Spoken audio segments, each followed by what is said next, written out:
Sudan power-sharing agreement to be signed. Sudan conflict. Senior Commander Hemeti vows to stick with deal. A key military leader in Sudan has promised to abide by a power-sharing agreement with the opposition. Mohamed Hamdan, Hemeti, Dagolo, widely regarded as Sudan's most powerful man, made the pledge in a BBC interview as the two sides prepared to sign the landmark deal later on Saturday. Its aim is to end months of unrest and pave the way for civilian rule.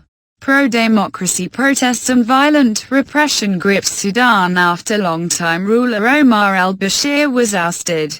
Under the New Deal, a sovereign council, consisting of 6 civilians and 5 generals, will run the country until elections.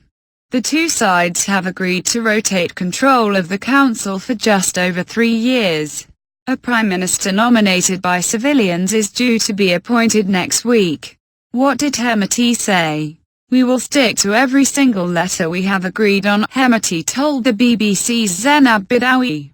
"Even without the agreement we would have to work in this direction because it's in the country's interest," he added. "Therefore we have to carry out the agreement, stick to it and support it." Hemeti is the commander of the Rapid Support Forces (RSF), which grew out of the notorious Janjaweed militia that was accused of carrying out a genocide in the Darfur region of western Sudan. The RSF have been blamed for recent abuses, including the 3rd of June massacre during which more than 120 people were reportedly killed, with many of the dead dumped in the River Nile. RSF leaders have denied planning the killings, which they say were carried out by rogue elements. Asked about the massacre in the BBC interview, Hemeti said there had been systematic plotting and conspiracy to tarnish the reputation of the RSF, whom he described as protectors and not killers. How did the crisis unfold? The unrest in Sudan can be traced back to December 2018, when then-President Bashir's government imposed emergency austerity measures. Cuts to bread and fuel subsidies sparked demonstrations in the east over living standards, and the anger spread to the capital. The protests broadened into demands for the removal of Mr. Bashir, who had been in charge for 30 years.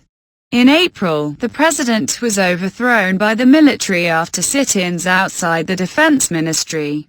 A council of generals led by Lieutenant Gen Abdel Fattah Abdulrahman Burhan assumed power, but it has struggled to return normality to the country. The army is not a unified force in Sudan.